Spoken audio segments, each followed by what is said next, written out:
I'm not sure I understand the difference between a cellar and a basement. I know what my cellar look like, Right. but I'm curious to know, is there a difference? Huge difference. In New York City, there's a legal definition of cellar and a legal definition of basement.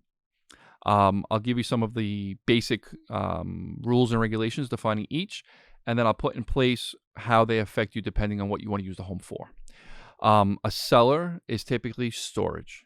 A cellar typically has less than 8 foot in ceiling height, and it's typically more than half in the ground when looking at it from the street.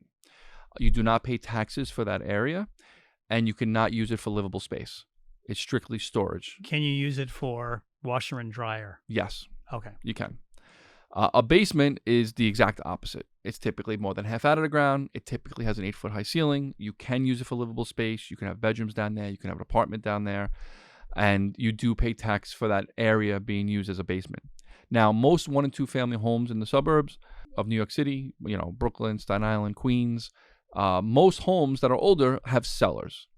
And what happens is over time, people make them living spaces or maybe illegal apartments, which if you watch our tips videos, we do a whole clip on illegal apartments.